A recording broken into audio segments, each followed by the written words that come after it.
Logos quiz 2024 പാഠഭാഗങ്ങളിൽ ലൂക്കായുടെ സുവിശേഷം 12-ാം അധ്യായത്തിൽ നിന്നുള്ള ചോദ്യോത്തരങ്ങളടങ്ങിയ വീഡിയോയാണ്. വീഡിയോ നിങ്ങൾക്ക് ഉപകാരപ്രദമാണെങ്കിൽ ചാനൽ സബ്സ്ക്രൈബ് ചെയ്ത് സപ്പോർട്ട് ചെയ്യണേ. ഒന്നാമത്തെ ചോദ്യം, ഫരിസേയരുടെ കാപട്യമാകുന്ന പുളിപ്പിനെ സൂക്ഷിച്ചു കൊള്ളുവിൻ ആര് ആരോട് പറഞ്ഞു? ഉത്തരം, യേശു ശിഷ്യരോട്. ഫരിസേയരുടെ എന്തിനെ സൂക്ഷിച്ചു കൊള്ളുവിനെന്നാണ് യേശു ശിഷ്യരോട് പറഞ്ഞത്?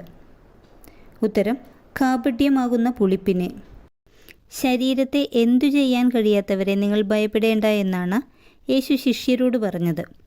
ഉത്തരം, ശരീരത്തെ കൊല്ലുന്നതിൽ കവിഞ്ഞ് ഒന്നും ചെയ്യാൻ കഴിയാത്തവരെ. ആരെയാണ് നിങ്ങൾ ഭയപ്പെടേണ്ടത് എന്നാണ് യേശു ശിഷ്യരോട് പറഞ്ഞത്? ഉത്തരം, നിങ്ങളെ നരകത്തിലേക്ക് തള്ളിക്കളയാൻ അധികാരമുള്ളവനെ.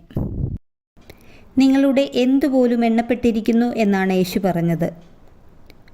ഉത്തരം, തലമുടി ഇഴ പോലും. അവയിലൊന്നുപോലും ദൈവസന്നിധിയിൽ വിസ്മരിക്കപ്പെടുകയില്ലെന്ന് യേശു പറഞ്ഞത് എന്തിനെക്കുറിച്ചാണ്? ഉത്തരം, കുരുവികളെക്കുറിച്ച്.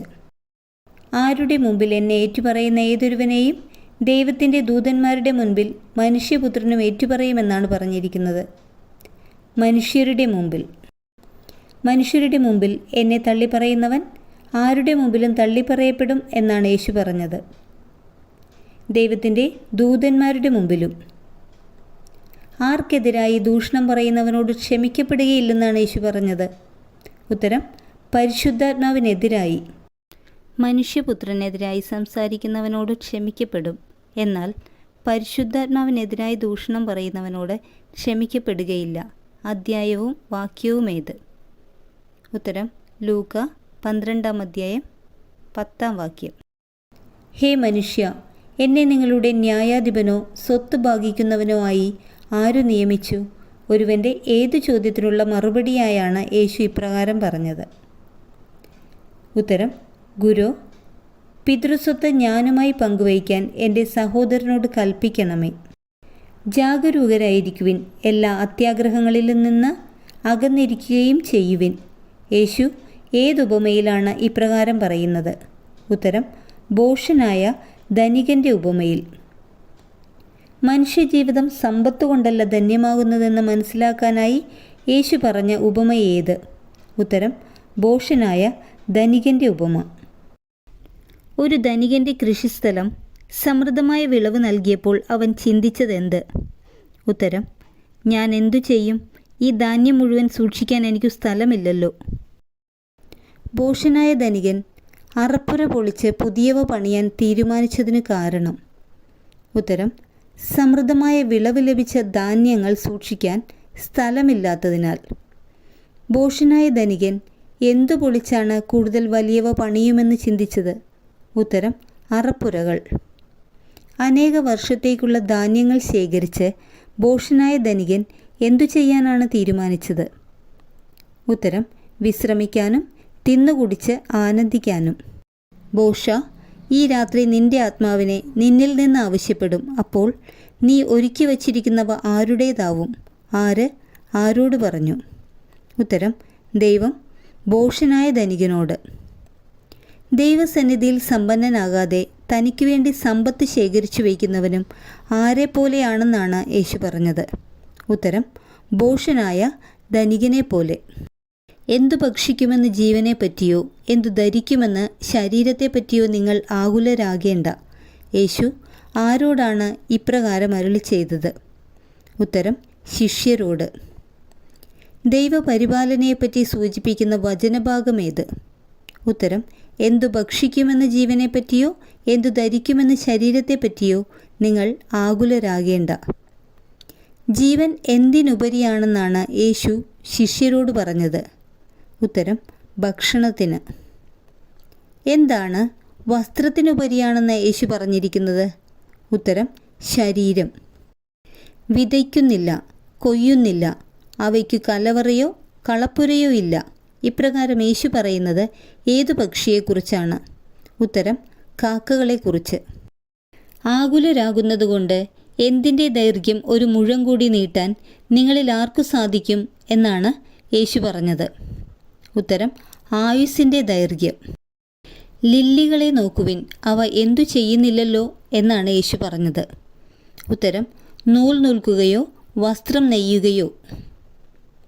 കാക്കകളുടെയും ലില്ലികളുടെയും ഉദാഹരണം പറഞ്ഞതിന് ശേഷം ആരുപോലും അവൻ്റെ സർവ്വമഹത്വത്തിലും അവയിലൊന്നിനെപ്പോലെ അലങ്കൃതനായിരുന്നില്ല എന്നാണ് യേശു പറയുന്നത്. ഉത്തരം: സോളമൻ. ഇന്നുള്ളതും നാളെ തീയിലെറിയപ്പെടുന്നവയുമായ എന്തിനെപ്പോലും ദൈവം അണിയിക്കുന്നു. എന്തിനെയാണ് ഇവിടെ ഉദ്ദേശിച്ചിരിക്കുന്നത്? ഉത്തരം: വയലിലെ പുല്ലിനെ. ഇന്നുള്ളതും നാളെ തീയിലെറിയപ്പെടുന്നതുമായ വയലിലെ പുല്ലിനെ ദൈവം ഇത്രമാത്രം അണിയിക്കുന്നെങ്കിൽ ഡാഷ് നിങ്ങളെ എത്രയധികം അണിയിക്കുകയില്ല. ഉത്തരം: അല്പവിശ്വാസികളെ. ആരാണ് എന്തു തിന്നുമെന്നോ എന്തു കുടിക്കുമെന്നോ അന്വേഷിക്കുന്നത് എന്നാണ് യേശു പറഞ്ഞത്? ഉത്തരം: ഈ ലോകത്തിൻ്റെ ജനതകൾ. നിങ്ങൾക്ക് ഇതെല്ലാം ആവശ്യമാണെന്ന് നിങ്ങളുടെ പിതാവിനറിയാം. എന്തെല്ലാം? ഉത്തരം: എന്തു തിന്നുമെന്നും എന്തു കുടിക്കുമെന്നും. എന്തു തിന്നുമെന്നോ എന്തു കുടിക്കുമെന്നോ അന്വേഷിക്കേണ്ട, പകരം എന്താണ് അന്വേഷിക്കേണ്ടത് എന്നാണ് യേശു പറഞ്ഞത്? ഉത്തരം: അവിടുത്തെ രാജ്യം. നിങ്ങളുടെ സമ്പത്ത് വിറ്റ് എന്തു ചെയ്യാനാണ് യേശു പറഞ്ഞത്? ഉത്തരം: ദാനം ചെയ്യുവിൻ. സ്വർഗത്തിൽ എന്തു സംഭരിച്ചു വയ്ക്കാനാണ് യേശു പറഞ്ഞത്? ഉത്തരം: ഒടുങ്ങാത്ത നിക്ഷേപം. അവിടെ കള്ളന്മാർ കടന്നു വരികയോ ചിതൽ നശിപ്പിക്കുകയോ ഇല്ല. എവിടെ? ഉത്തരം: സ്വർഗത്തിൽ. നിന്റെ ഹൃദയം എവിടെയായിരിക്കും എന്നാണ് യേശു പറഞ്ഞത്? ഉത്തരം: നിന്റെ നിക്ഷേപം എവിടെയോ അവിടെ. യജമാനൻ്റെ വരവും കാത്ത് എങ്ങനെ ഇരിക്കുവാനാണ് യേശു പറഞ്ഞത്? ഉത്തരം: അരമുറുക്കിയും വിളക്ക് കത്തിച്ചും. എങ്ങനെയുള്ള ഭൃത്യന്മാരാണ് ഭാഗ്യവാന്മാർ എന്ന് യേശു പറയുന്നത്? ഉത്തരം: യജമാനൻ വരുമ്പോൾ ഉണർന്നിരിക്കുന്നവരായി കാണുന്ന ഭൃത്യന്മാർ. യജമാനൻ അരമുറുക്കി ഭക്ഷണത്തിനിരുത്തുകയും അടുത്തു ചെന്ന് പരിചരിക്കുകയും ചെയ്യുന്നതാരെ? ഉത്തരം: യജമാനൻ വരുമ്പോൾ ഉണർന്നിരിക്കുന്നതായി കാണുന്ന ഭൃത്യന്മാരെ. രാത്രിയുടെ ഏതെല്ലാം യാമത്തിൽ യജമാനൻ വന്നാലും ഉണർന്നിരിക്കുന്ന ഭൃത്യന്മാരാണ് ഭാഗ്യവാന്മാരായിരിക്കുന്നത്. ഉത്തരം: 2-ാം യാമത്തിലോ 3-ാം യാമത്തിലോ. പ്രതീക്ഷിക്കാത്ത മണിക്കൂറിലാണ് മനുഷ്യപുത്രൻ വരുന്നത്. അതിനാൽ നിങ്ങൾ എന്തു ചെയ്യാനാണ് യേശു പറഞ്ഞത്? ഉത്തരം: ഒരുങ്ങിയിരിക്കുവിൻ. പ്രതീക്ഷിക്കാത്ത മണിക്കൂറിൽ ആരു വരുന്നതിനാലാണ് സദാ ഒരുങ്ങിയിരിക്കാൻ യേശു പറയുന്നത്? ഉത്തരം: മനുഷ്യപുത്രൻ. കർത്താവേ, നീ ഈ ഉപമകൾ പറയുന്നത് ഞങ്ങൾക്ക് വേണ്ടിയോ എല്ലാവർക്കും വേണ്ടിയോ എന്ന് ചോദിച്ച ശിഷ്യൻ? ഉത്തരം: പത്രോസ്. വീട്ടുജോലിക്കാർക്കു യഥാസമയം ഭക്ഷണം കൊടുക്കേണ്ടതിന് യജമാനൻ അവരുടെ മേൽ നിയമിക്കുന്നത് ആരെയാണ്? ഉത്തരം: വിശ്വസ്തനും വിവേകിയുമായ കാര്യസ്ഥനെ. ആര് വരുമ്പോൾ ജോലിയിൽ വ്യാപൃതനായി കാണപ്പെടുന്ന ഭൃത്യൻ ഭാഗ്യവാനാണെന്നാണ് യേശു ശിഷ്യരോട് പറഞ്ഞത്? ഉത്തരം: യജമാനൻ. യജമാനൻ വരുമ്പോൾ ജോലിയിൽ വ്യാപൃതനായി കാണുന്ന ഭൃത്യനെ യജമാനൻ എന്തിൻ്റെയെല്ലാം മേൽ നിയമിക്കും? ഉത്തരം: തൻ്റെ സകല സ്വത്തുക്കളുടെയും മേൽ. ഭൃത്യൻ യജമാനൻ്റെ ദാസന്മാരെയും ദാസിമാരെയും അടിക്കാനും തിന്നുകുടിച്ച് ഉന്മത്തരാകാനും തുടങ്ങിയാൽ യജമാനൻ വന്ന് അവനെ ശിക്ഷിച്ച് അവൻ്റെ പങ്ക് ആരോടുകൂടെയാക്കും? ഉത്തരം: അവിശ്വാസികളോടുകൂടെ. എങ്ങനെയുള്ള ഭൃത്യൻ്റെ പങ്കാണ് യജമാനൻ അവിശ്വാസികളോടുകൂടെയാക്കുന്നത്? ഉത്തരം: യജമാനൻ വരാൻ വൈകുമെന്ന് കരുതി യജമാനൻ്റെ ദാസന്മാരെയും ദാസിമാരെയും അടിക്കാനും തിന്നുകുടിച്ച് ഉന്മത്തരാകാനും തുടങ്ങുന്ന ഭൃത്യനെ. എങ്ങനെയുള്ള ഭൃത്യൻ യജമാനനാൽ പ്രഹരിക്കപ്പെടുമെന്നാണ് യേശു പറയുന്നത്? ഉത്തരം: യജമാനൻ്റെ ഹിതമറിഞ്ഞിട്ടും അതനുസരിച്ച് പ്രവർത്തിക്കുകയോ അതിന് ഒരുങ്ങുകയോ ചെയ്യാത്ത ഭൃത്യൻ. യജമാനൻ്റെ ഹിതമറിഞ്ഞിട്ടും അതനുസരിച്ച് പ്രവർത്തിക്കുകയോ അതിന് ഒരുങ്ങുകയോ ചെയ്യാത്ത ഭൃത്യന് എന്ത് സംഭവിക്കുമെന്നാണ് പറയുന്നത്? ഉത്തരം: കഠിനമായി പ്രഹരിക്കപ്പെടും. അറിയാതെയാണ് ഒരുവൻ ശിക്ഷാർഹമായ തെറ്റ് ചെയ്തതെങ്കിൽ അവന് എപ്രകാരമുള്ള ശിക്ഷയാണ് ലഭിക്കുക? ഉത്തരം: ലഘുവായേ പ്രഹരിക്കപ്പെടുകയുള്ളൂ. ഭൂമിയിൽ എന്തു ചെയ്യാനാണ് ഞാൻ വന്നതെന്നാണ് യേശു പറഞ്ഞത്? ഉത്തരം: തീയിടാനാണ്. ഞാൻ വന്നിരിക്കുന്നതെന്ന് നിങ്ങൾ വിചാരിക്കുന്നുവോ? അല്ല, മറ്റെന്താണെന്നാണ് യേശു പറഞ്ഞത്? ഉത്തരം: ഭിന്നത.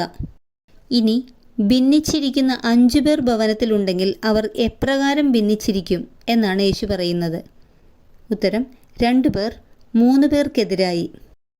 ഭിന്നിപ്പിക്കാനാണ് താൻ വന്നിരിക്കുന്നത് എന്ന് പറഞ്ഞ യേശു പറഞ്ഞ ഭിന്നിപ്പിക്കുന്ന 3 ബന്ധങ്ങളേവ? പിതാവ് പുത്രൻ, അമ്മ മകൾ, അമ്മായിയമ്മ മരുമകൾ. എന്തു കണ്ടതിന് ശേഷമാണ് നിങ്ങൾ മഴ വരുന്നു എന്ന് പറയുന്നതെന്നാണ് യേശു പറയുന്നത്?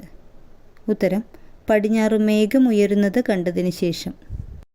അത്യുഷ്ണമുണ്ടാകും എന്ന് നിങ്ങൾ പറയുന്നത് എപ്പോഴാണെന്നാണ് യേശു പറയുന്നത്? ഉത്തരം തെക്കൻ കാറ്റടിക്കുമ്പോൾ. കപടനാട്യക്കാരെ, ഭൂമിയുടെയും ആകാശത്തിൻ്റെയും ഭാവഭേദം വ്യാഖ്യാനിക്കാൻ നിങ്ങൾക്കറിയാം, എന്നാൽ ഈ കാലത്തെ വ്യാഖ്യാനിക്കാൻ നിങ്ങൾക്ക് അറിയാത്തത് എന്തുകൊണ്ട്? ആര് ആരോട് പറഞ്ഞു? ഉത്തരം യേശു ജനക്കൂട്ടത്തോട്. ഈ കാലത്തെ വ്യാഖ്യാനിക്കാൻ അറിയാത്തവരെ യേശു ക്രിസ്തു വിളിക്കുന്നതെന്ത്? ഉത്തരം കപടനാട്യക്കാരെ. നീ നിന്റെ ശത്രുവിനോടുകൂടെ അധികാരിയുടെ അടുത്തേക്ക് പോകുമ്പോൾ വഴിയിൽ വെച്ച് തന്നെ അവനുമായി രമ്യതപ്പെട്ടില്ലെങ്കിൽ അവൻ നിന്നെ എന്തു ചെയ്യുമെന്നാണ് യേശു പറഞ്ഞത്? ഉത്തരം ന്യായാധിപൻ്റെ അടുത്തേക്ക് കൊണ്ടുപോകും. നീ നിന്റെ ശത്രുവിനോടുകൂടെ അധികാരിയുടെ അടുത്തേക്ക് പോകുമ്പോൾ എവിടെ വെച്ച് തന്നെ അവനുമായി രമ്യതപ്പെട്ടുകൊള്ളുക എന്നാണ് പറഞ്ഞിരിക്കുന്നത്? ഉത്തരം വഴിയിൽ വെച്ചു തന്നെ. ശത്രുവിനോടൊപ്പം ന്യായാധിപൻ്റെ അടുത്തെത്തുമ്പോൾ ന്യായാധിപൻ നിന്നെ എന്തു ചെയ്യുമെന്നാണ് യേശു ക്രിസ്തു പറഞ്ഞത്? ഉത്തരം കാരാഗൃഹപാലകർക്ക് ഏൽപ്പിച്ചു കൊടുക്കും. ന്യായാധിപൻ കാരാഗൃഹപാലകർക്ക് നിന്നെ ഏൽപ്പിച്ചു കൊടുക്കുമ്പോൾ അവൻ നിന്നെ എന്തു ചെയ്യുമെന്നാണ് യേശു പറഞ്ഞിരിക്കുന്നത്? ഉത്തരം തടവിലാക്കും. കാരാഗൃഹത്തിലാക്കപ്പെടുന്ന നീ എന്തു ചെയ്യുന്നതുവരെ പുറത്തു വരികയില്ലെന്നാണ് പറയുന്നത്? ഉത്തരം അവസാനത്തെ തുട്ടുവരെ കൊടുക്കാതെ